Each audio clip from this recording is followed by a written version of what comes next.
మహాత్మా జ్యోతిరావు పూలే గారి సతీమణి సావిత్రిబాయి పూలే గారి జన్మదినం సందర్భంగా నగరపాలక సంస్థలో గౌరవ కమిషనర్ గారు, సహచర డిప్యూటీ మేయర్ గారు, కార్పొరేటర్లు, అధికారులు అందరం కలిసి ఆమెకి ఘనంగా నివాళులు అర్పించడం జరిగింది. ప్రతి ఒక్కరూ ఈరోజు ఏదైతే విద్యను అభ్యసించాలా, విద్య ద్వారానే జీవితంలో ఉన్నత స్థాయికి చేరుకోగలుగుతామని చెప్పి ఆలోచిస్తున్నాము. దాదాపు 100 సంవత్సరాల క్రితం, 90-95 సంవత్సరాల క్రితమే విద్య ద్వారానే ఉన్నత స్థానానికి రాగలుగుతామని చెప్పి ఆలోచన చేసి, మరీ ముఖ్యంగా మహిళలు, ఆ రోజు అసలు మహిళలు బయటకు వచ్చే పరిస్థితి లేనప్పుడు మహిళలు చదువుకోవాలా, మహిళలు సమాజంలో ఉన్నత స్థానానికి రావాలని ఆలోచన చేసి మహిళా విద్య కోసం అహర్నిశలు కష్టపడి తన జీవితాంతం పనిచేసినటువంటి సావిత్రిబాయి పూలే గారు ఈ రోజు ఉన్నటువంటి ప్రతి ఒక్కరికి ఆదర్శం.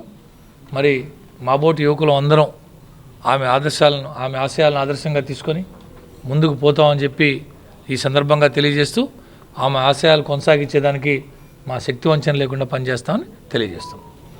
నగరపాలక సంస్థ కార్యాలయంలో గౌరవ మేయరు, డిప్యూటీ మేయరు, కార్పొరేటర్సు, అధికారులు అందరి సమక్షంలో మహాత్మా జ్యోతిబా ఫూలే వారి యొక్క సతీమణి సావిత్రిబాయి ఫూలే గారి యొక్క జయంతి నివాళులు అర్పించడం జరిగింది.